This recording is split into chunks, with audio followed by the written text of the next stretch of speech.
નમસ્કાર મિત્રો, વિડીયોમાં તમારું સ્વાગત છે। તો મિત્રો, અત્યારે હાલની ખૂબ જ મોટી અને દુઃખદ ખબર સામે આવી રહી છે। ત્યારે મિત્રો તમને જણાવી દઈએ કે જૂનાગઢના એમએલએને ધમકી આપી 30 લાખની ખરણી માગના ઝડપાયો છે।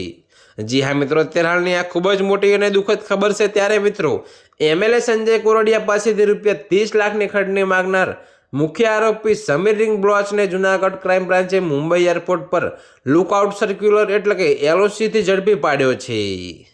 ત્યારે મિત્રો તમને વધુમાં એ પણ જણાવી દઈએ કે કોંગોમાં રહેતા આ મૂળ ચિત્રાવડ એટલે કે તલાલાના આરોપીએ ફોન પર ખંડણી માગી હતી। જો કે મિત્રો, સોશિયલ મીડિયા પર કોઈ મને પકડી શકે તેવી તાકાત નથીની શેખી મારી હતી, પરંતુ મિત્રો હવે પોલીસના હાથે ઝડપાતા સામે આવી ગઈ છે। ત્યારે મિત્રો, અત્યારે હાલ માટે આટલું જ। મળીશું નવી અપડેટ સાથે। અને જો તમને અમારા વિડીયો પસંદ આવતા હોય તો વિડીયોને લાઇક, કોમેન્ટ, શેર અને અમારી ચેનલને સબસ્ક્રાઈબ કરવાનું ભૂલતા નહીં મિત્રો।